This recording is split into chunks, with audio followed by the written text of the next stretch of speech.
"Show me $5 and I'll quit right now." Those were the words that echoed through Harbor Bean Cafe on a cold Thursday afternoon. And less than an hour later, everyone inside wished they could take that moment back. The lunch rush was in full swing in downtown Chicago. Every table was occupied, laptops glowed beneath hanging lights, and customers lined up nearly to the front door. Behind the counter stood Tyler Brooks, the 34-year-old manager known for running the cafe with military precision and an ego to match. Tyler prided himself on speed, appearances, and keeping what he called the right atmosphere. So when the front door opened and an older man stepped inside wearing a worn brown coat, faded jeans, and weathered boots, Tyler's expression immediately changed. The man looked tired. Rainwater dripped from the brim of his old baseball cap, and a faded backpack rested on one shoulder. His beard was gray, his clothes were clearly old, and several customers quietly glanced away as he slowly approached the counter. The man, Marcus Reed, offered a polite smile. "Afternoon," he said softly. "Could I please get a small coffee?" Tyler crossed his arms. "Sir, do you actually plan on paying for it?" A few people nearby chuckled. Marcus nodded calmly. "Yes, I do." Tyler smirked. "You sure about that?" More laughter followed. Marcus reached carefully into his coat pocket, apparently searching for something. Tyler leaned across the counter dramatically and raised his voice loud enough for half the cafe to hear. "Tell you what," he said, grinning at the crowd. "If you've got $5 in that pocket, I'll quit my job right now." The cafe erupted with laughter. Several customers pulled out their phones. One young man near the window immediately started live streaming. Marcus paused, looking directly at Tyler for several seconds. Surprisingly, he didn't appear embarrassed or angry. Instead, he simply asked, "Are you certain you want to make that promise?" Tyler laughed even harder. "Absolutely. $5. Cash. Right now." Customers began whispering. Some found the exchange amusing. Others shifted uncomfortably in their seats.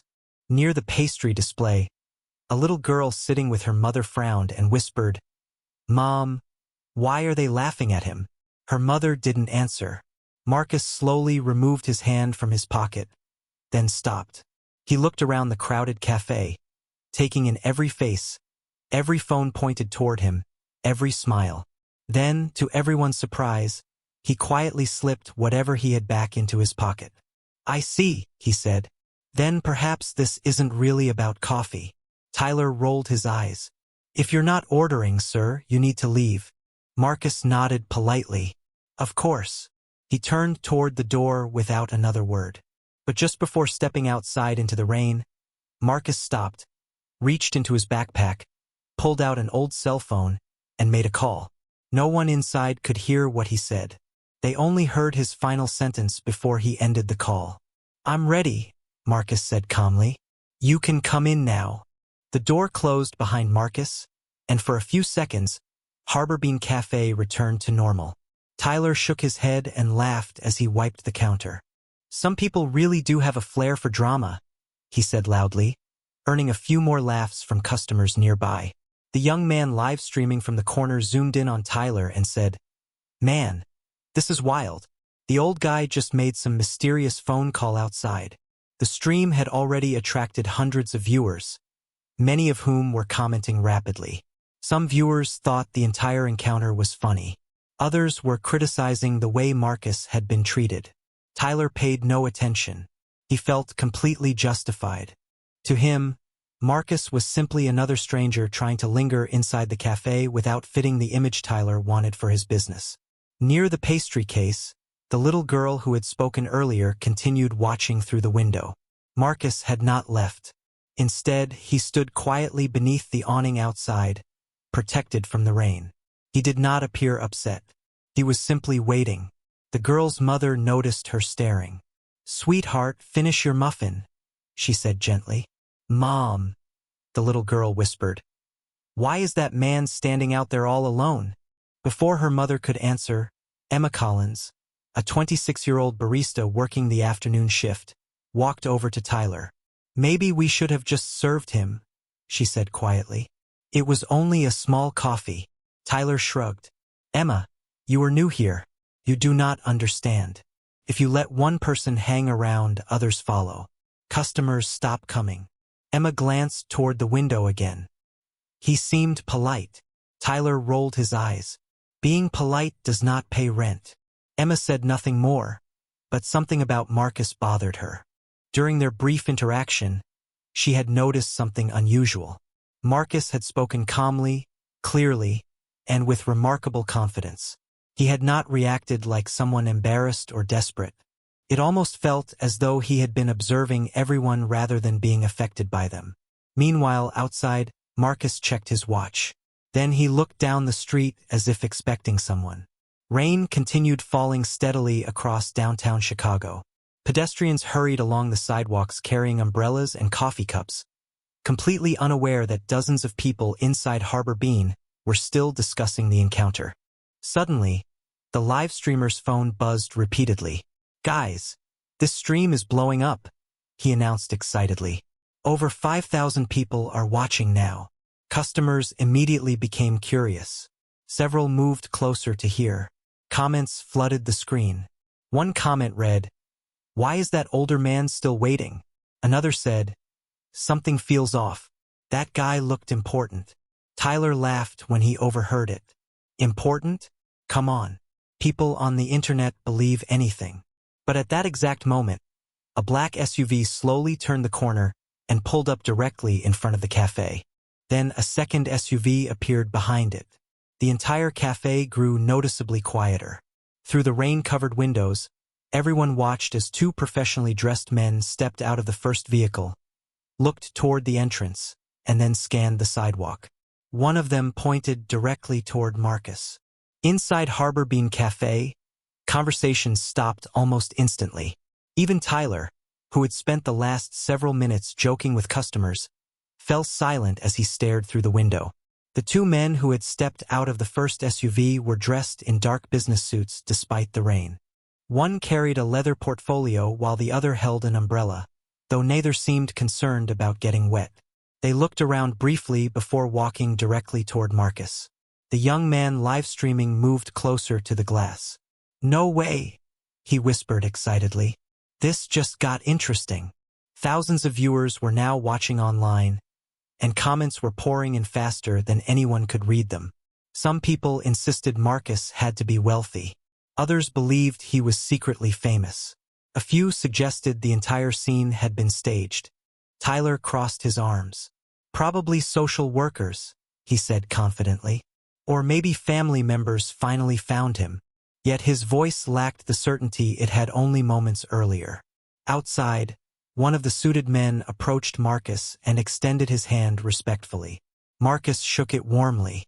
The second man handed Marcus the umbrella, but Marcus politely declined and continued speaking with them under the awning.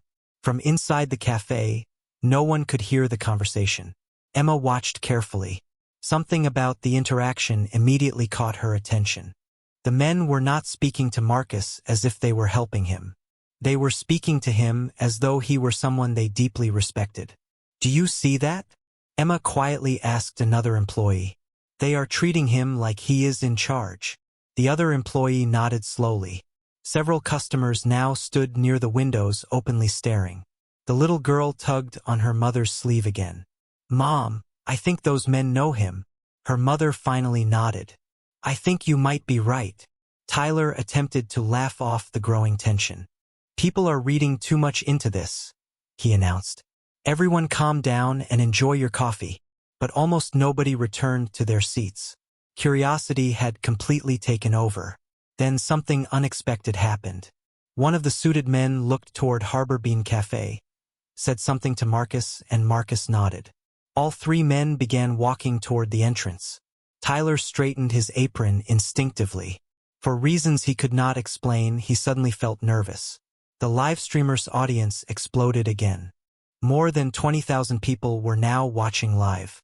Comments flooded the screen. "They are going inside. This manager looks worried now. Please tell me this guy is the owner." The cafe door opened, and Marcus stepped back inside, still calm, still composed. Rainwater dripped softly from his coat. The two suited men entered behind him. The taller of the two immediately scanned the room before approaching the counter. "Good afternoon," he said professionally. "We are looking for the manager on duty." Tyler forced a smile and stepped forward. "That would be me.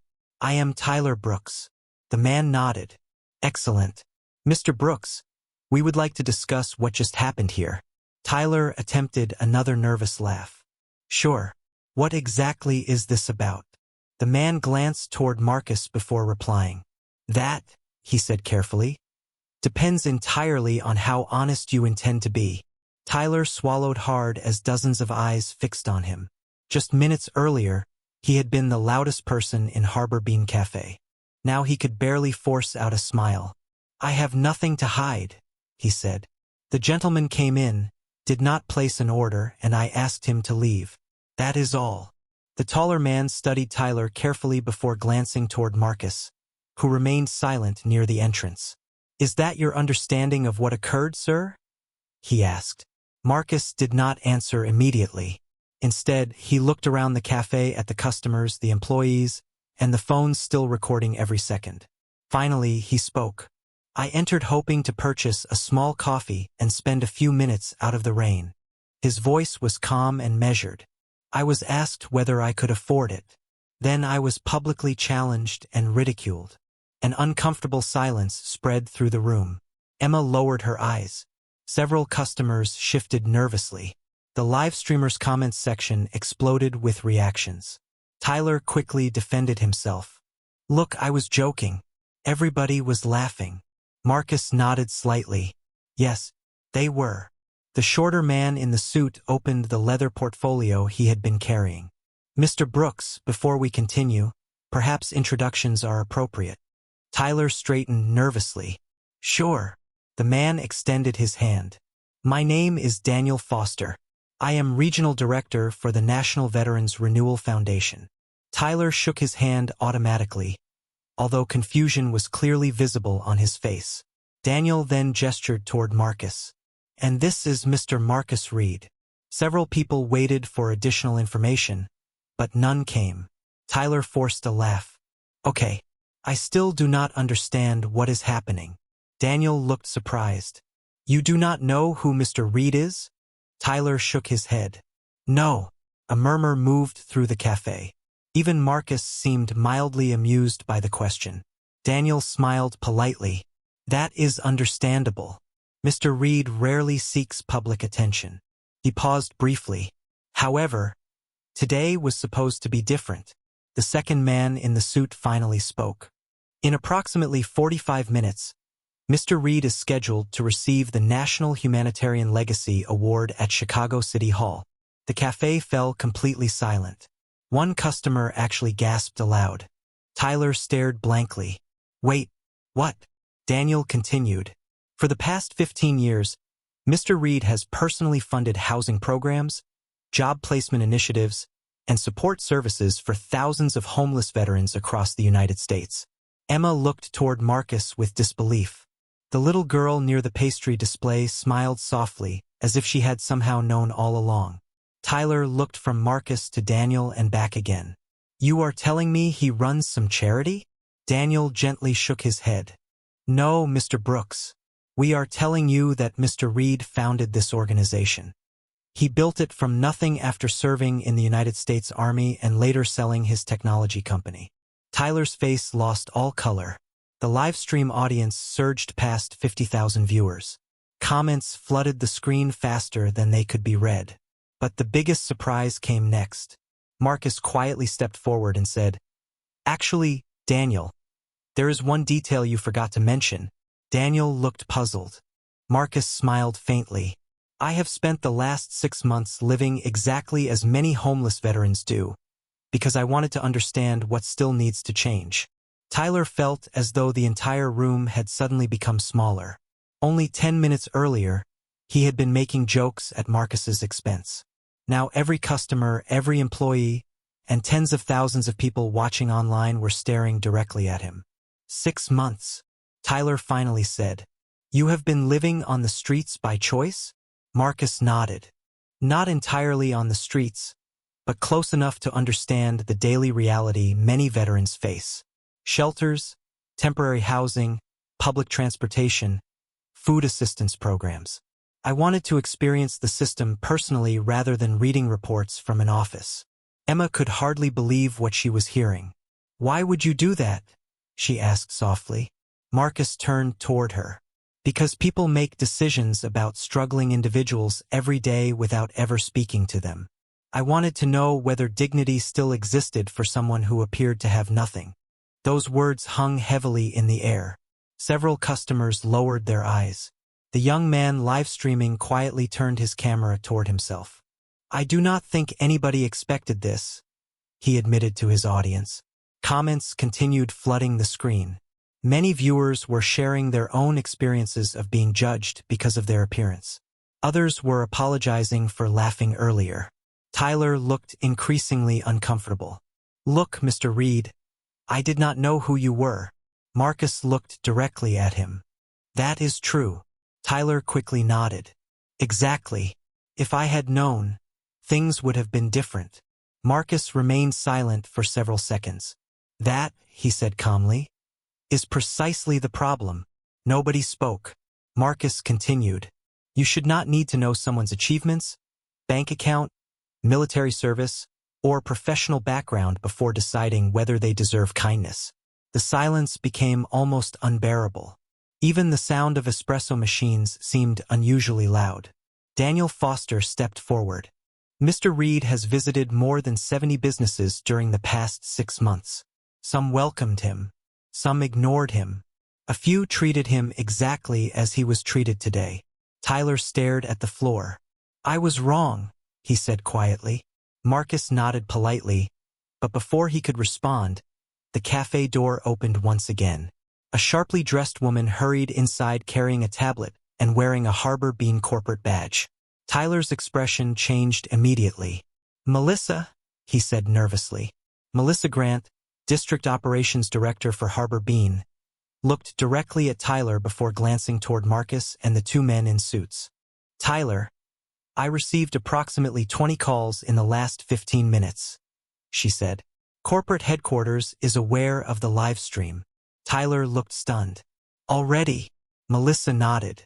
"The video has been viewed more than 3 million times across multiple platforms." Gasps spread throughout the cafe.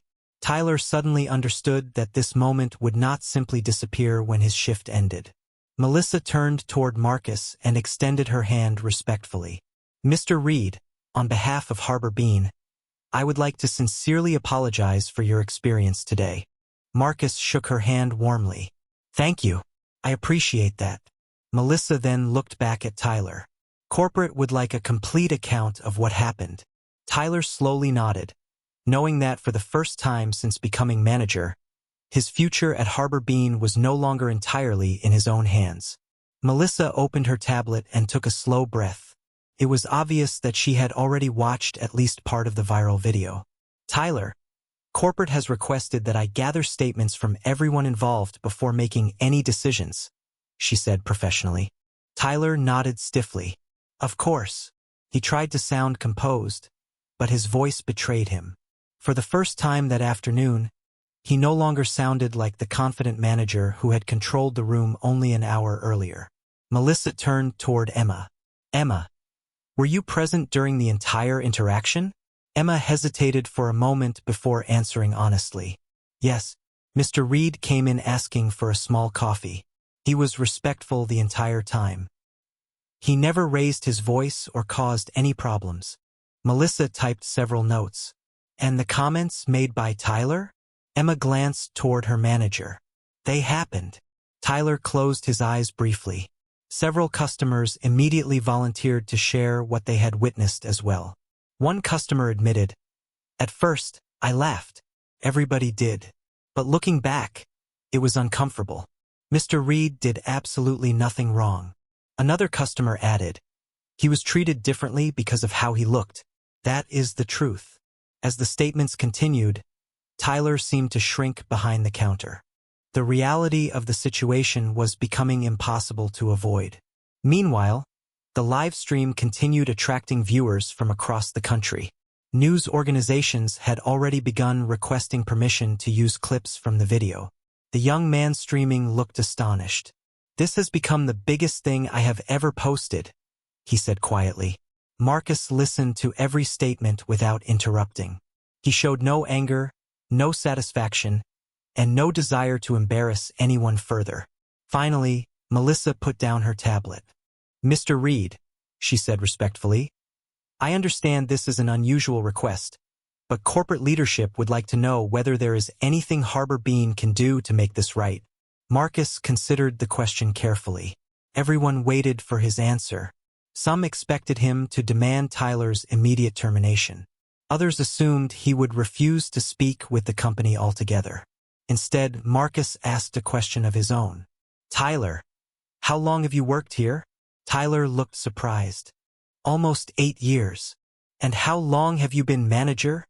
3 years. Marcus nodded thoughtfully. "Do you enjoy your work?" Tyler looked confused. "I used to." Marcus studied him for several seconds. "What changed?" The question caught Tyler completely off guard.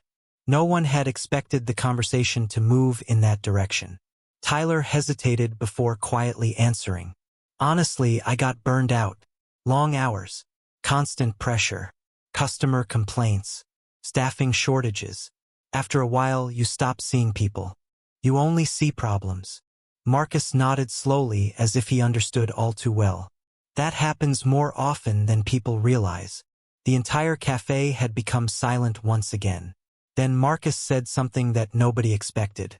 "Melissa, I am not asking Harbor Bean to fire Tyler." Tyler looked up immediately, stunned. But Marcus was not finished. "I am asking for something far more difficult. I want him to spend 1 full week volunteering at one of our veteran transition centers. Not as a manager, not as a supervisor, simply as a person willing to listen." Marcus's request stunned everyone in Harbor Bean Cafe. Tyler stared at him in disbelief. "You do not want me fired?" he asked quietly. Marcus shook his head. "No. Losing a job might change your circumstances for a while. Understanding people can change your life permanently." Melissa looked genuinely surprised. "Mr. Reed, that is an incredibly generous response." Marcus smiled faintly. "I have learned that most people are not cruel by nature. They become disconnected. They stop seeing the humanity in others." Tyler lowered his eyes. He wanted to say something, but no words came. For several seconds, the only sounds inside the cafe were the rain outside and the soft hum of coffee machines. Finally, Tyler spoke. "I owe you an apology." Marcus remained silent, allowing him to continue. Tyler took a deep breath. "When you walked in, I looked at your clothes and made assumptions. I decided who you were before you even spoke. Then I encouraged everyone else to do the same. There is no excuse for that." Marcus nodded slowly. "Thank you for saying that." Tyler continued, his voice shaking slightly.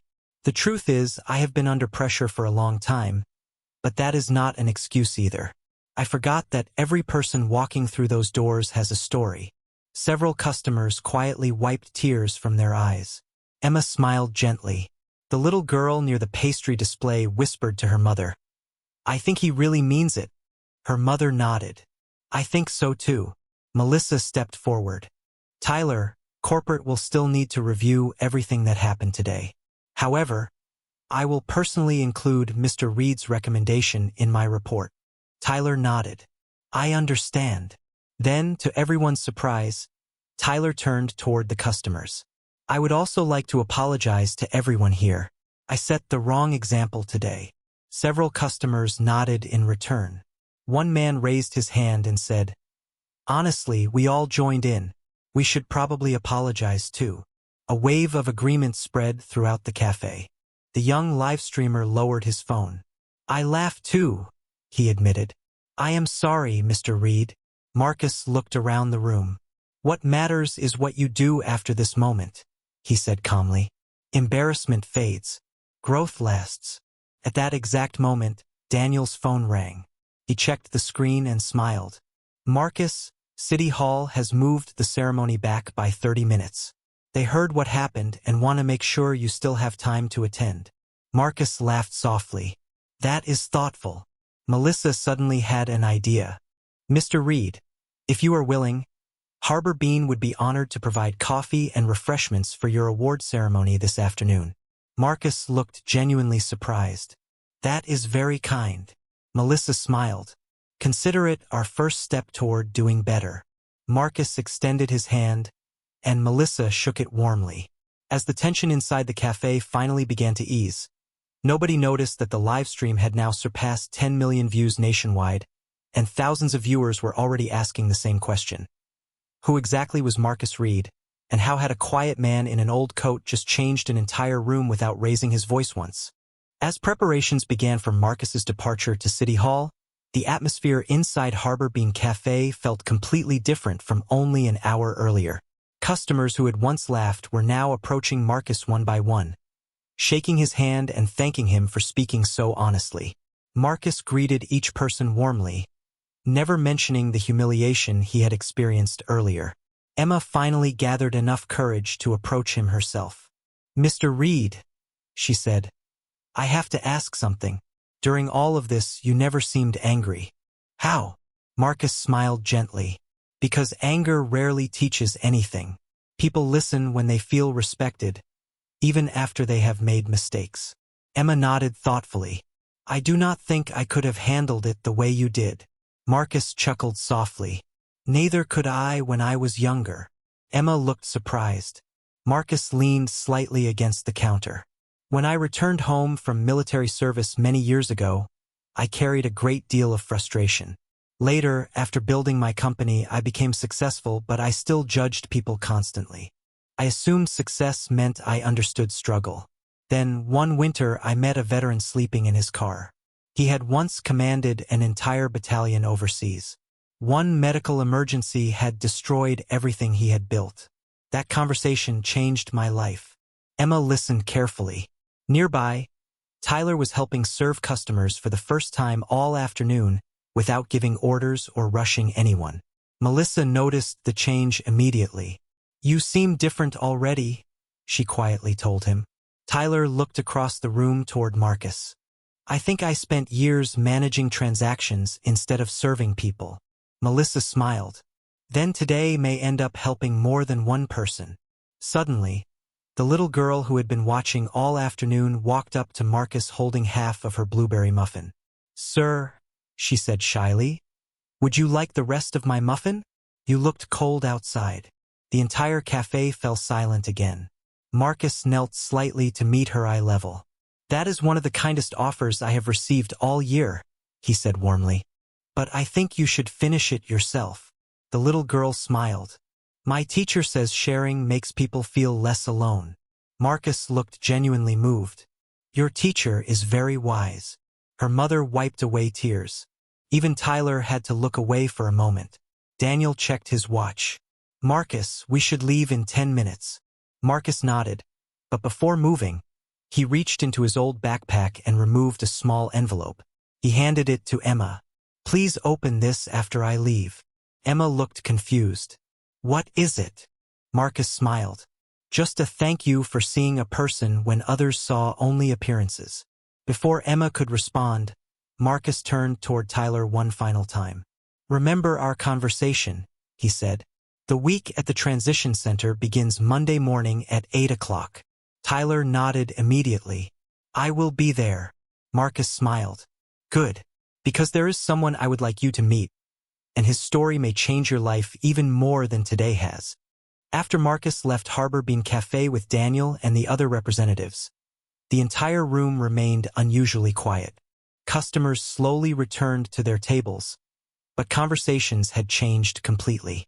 Nobody was talking about work, sports, or weekend plans anymore. Instead, everyone was talking about assumptions, kindness, and how quickly they had judged a man they knew nothing about. Tyler stood behind the counter in silence, replaying every moment in his mind. The laughter, the challenge, the comments, the look on Marcus's face when he had asked for nothing more than a small coffee. Melissa approached him quietly. "Tyler, I am heading back to the district office," she said. "Corporate will contact you tomorrow regarding next steps.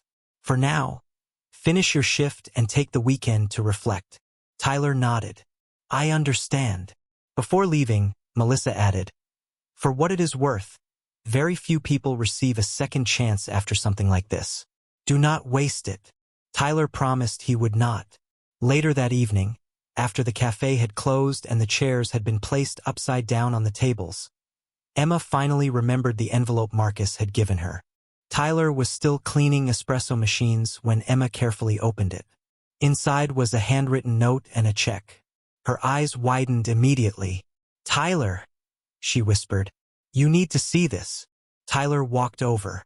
The check was made out to Emma Collins for $10,000. Attached to it was a note written in neat handwriting. Emma, thank you for remembering that dignity costs nothing. Use this scholarship to continue your education. The world needs more people willing to see others clearly. With gratitude, Marcus Reed. Emma covered her mouth in disbelief. I cannot accept this, she said. Tyler read the note twice. I think you have to, he replied softly. You earned it. Emma had once mentioned that she was studying social work at night but was struggling to afford tuition. Somehow Marcus had noticed. Neither of them understood when he had learned that information. Meanwhile, across the country, news about the encounter continued spreading. Major media outlets shared the story, but what surprised viewers most was Marcus's response. Instead of demanding punishment, he had chosen education and compassion. Public reaction was overwhelmingly positive. By Saturday morning, Harbor Bean's corporate office had announced a new partnership with the National Veterans Renewal Foundation. The company pledged funding for veteran housing initiatives and mandatory customer dignity training for all managers nationwide. Tyler read the announcement from his apartment and realized that one terrible decision had unexpectedly created an opportunity for meaningful change. Yet Marcus's final words continued echoing in his mind. There is someone I would like you to meet. Tyler had no idea who that person was, but as Monday morning approached, he found himself more nervous than he had been in years. For the first time in a very long time, he was not worried about losing his job. He was worried about discovering who he had become. Monday morning arrived faster than Tyler expected. At exactly 8 o'clock, he parked outside the National Veterans Renewal Foundation Transition Center on the south side of Chicago. The building itself was modest, nothing like the corporate offices Tyler had imagined. A simple sign stood near the entrance, and several veterans were gathered outside drinking coffee and talking quietly. Tyler sat in his car for almost 5 minutes before finally stepping out. He had never felt so uncertain. The moment he entered the building, he recognized Marcus standing near the reception desk speaking with volunteers. Unlike their first meeting, Marcus was dressed in clean jeans and a navy sweater, yet there was still something remarkably simple about him. Marcus smiled warmly when he saw Tyler. You came, he said. Tyler nodded. I said I would. Marcus extended his hand. I am glad. Tyler shook it. Thank you for giving me this opportunity. Marcus smiled. Today is not about punishment. It is about perspective. Marcus introduced Tyler to several staff members before leading him through the center. Tyler saw classrooms where veterans learned new job skills, counseling rooms where people spoke privately with caseworkers, and a dining hall where breakfast was still being served. Everywhere he looked, people greeted Marcus by name. Some hugged him. Others simply smiled. It was immediately obvious that Marcus was deeply respected. How many people come through here? Tyler asked. Roughly 1,200 each year, Marcus replied. Tyler looked stunned. That many? Marcus nodded. Many arrive believing they have been forgotten. They continued walking until they reached a small outdoor courtyard.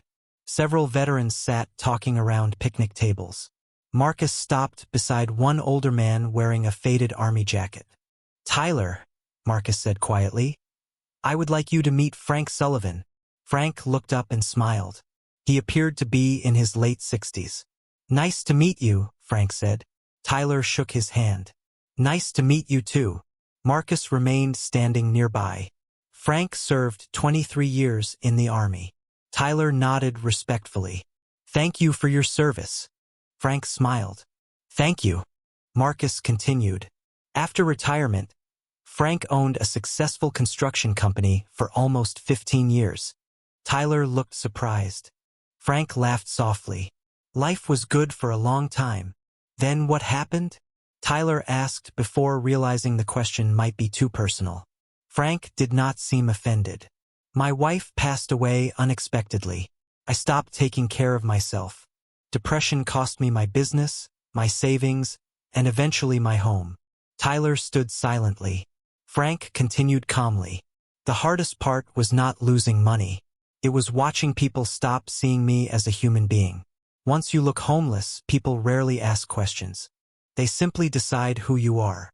Tyler immediately thought about Marcus standing in Harbor Bean asking for a small coffee. Frank smiled kindly. You look like a man carrying something heavy. Tyler slowly nodded. I think I judged someone without knowing anything about them. Frank placed a hand on Tyler's shoulder. Then you are already ahead of many people. Most never admit it. Frank's words stayed with Tyler for the rest of the morning. Instead of returning to Harbor Bean after a few hours, as he had originally hoped, Tyler spent the entire day at the transition center. He helped serve lunch, organized donated clothing, and listened as veterans shared stories about rebuilding their lives. Some had lost homes after medical emergencies. Others had struggled to reconnect with family after years of service. Yet despite everything they had endured, Tyler noticed something remarkable. Very few people complained. Most were focused on moving forward. Late that afternoon, Marcus invited Tyler to join him in a small conference room overlooking the courtyard. 2 cups of coffee sat on the table. Marcus smiled as Tyler entered.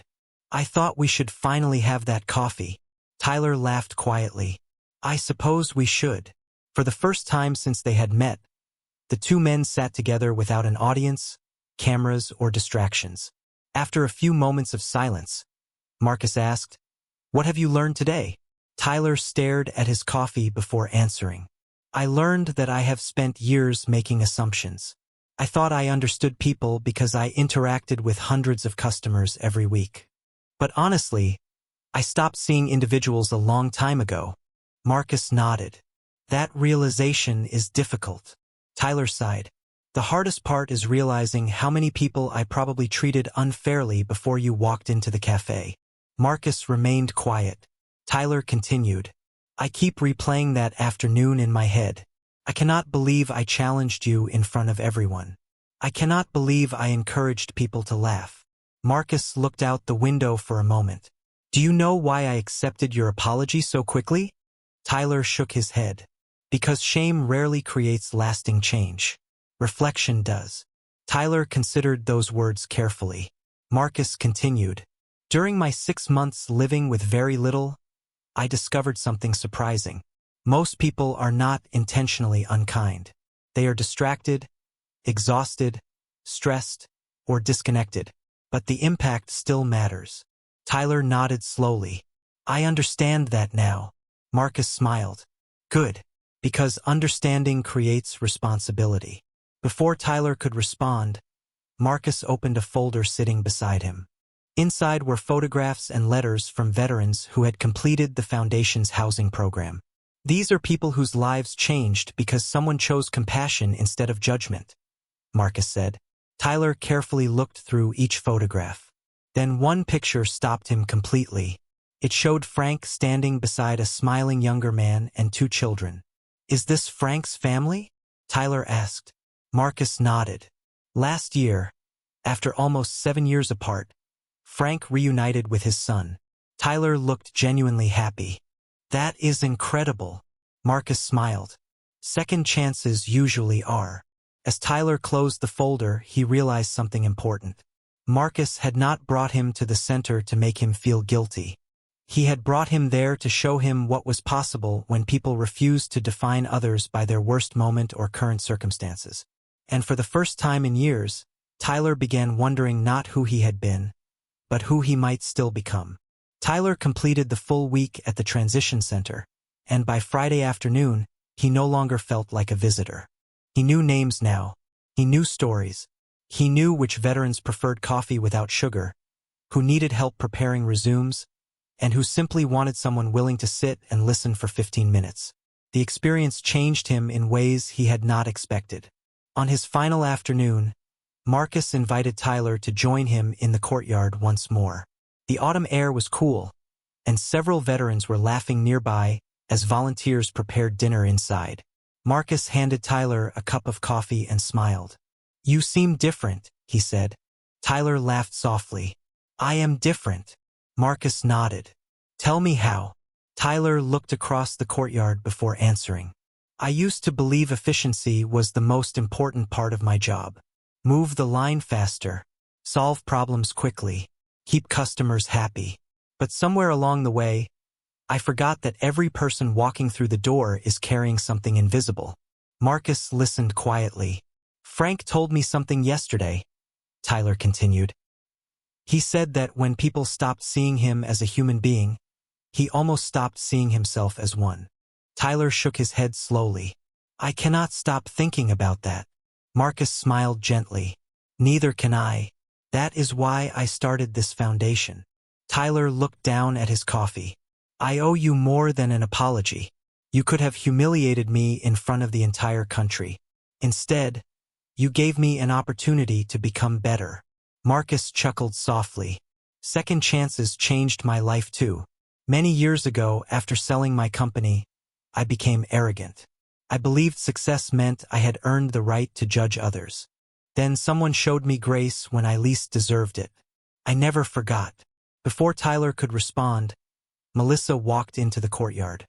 Tyler had not expected to see her there. She smiled warmly. "I thought I would stop by." Tyler immediately stood. "How are things at Harbor Bean?" Melissa smiled. "Interesting." Tyler looked nervous. Melissa laughed. "Relax." Corporate completed its review. Tyler took a deep breath. "And?" Melissa handed him an envelope. "You are keeping your position." Tyler looked stunned. "Really?" Melissa nodded. "However, there is one condition. Corporate wants you to lead the new Customer Dignity Training Program for managers nationwide." Tyler stared at her in disbelief. "Me?" Melissa smiled.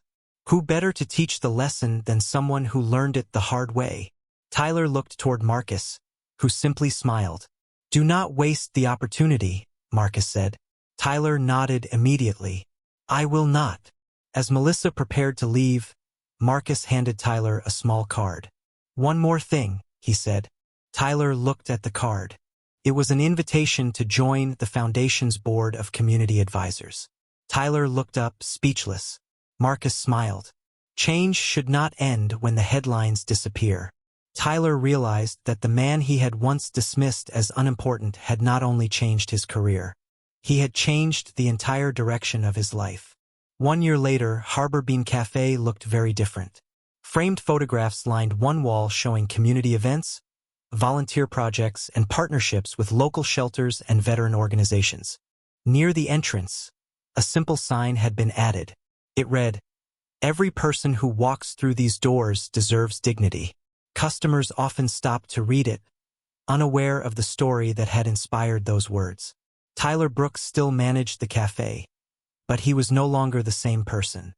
Every new employee received customer dignity training during orientation, and Tyler personally led many of those sessions. He always began with the same sentence. "You never know who someone is, what they have survived, or what they are carrying." Across the country, Harbor Bean managers now participated in similar programs, and the partnership with the National Veterans Renewal Foundation had expanded to more than 200 locations. Thousands of veterans had received support as a result. On a bright October afternoon, Harbor Bean hosted a fundraising event for the foundation. The cafe was packed. Emma, now in her final year of graduate school studying social work, had returned to help organize the event. Thanks to Marcus's scholarship and continued encouragement, she had become one of the foundation's most dedicated volunteers. "I still cannot believe how much changed in a single afternoon," Emma said as she arranged donation materials near the counter. Tyler smiled. "Neither can I." Just then, the front door opened, and Marcus Reed quietly walked inside wearing the same old brown coat he had worn a year earlier. For a brief moment, Tyler simply stared. Then both men smiled. Tyler walked around the counter and embraced Marcus warmly. "Welcome back," he said. Marcus laughed softly. I thought I would stop by for that coffee we never really finished. Tyler grinned. This one is on the house. Customers nearby recognized Marcus immediately and applauded. Marcus looked embarrassed by the attention, but grateful. As they sat together near the window, Tyler asked, Do you still travel the country the same way? Marcus nodded. Sometimes. There is always more to learn. Tyler looked thoughtful. You know, if you had walked into this cafe today wearing that coat, nobody would question you. Marcus smiled. Then perhaps something good came from all of this. Before leaving, Marcus looked around the busy cafe one final time. Employees greeted every customer warmly. Volunteers discussed upcoming outreach programs. Donations continued arriving for veterans and families in need. Marcus turned to Tyler and said, People often think changing the world requires extraordinary power. Most of the time, it begins with something much smaller. Conversation. A second chance. A little kindness. Tyler nodded. He understood now. Because a year earlier, one quiet man had walked into a coffee shop asking for nothing more than a small cup of coffee, and in doing so, had transformed countless lives, including his own.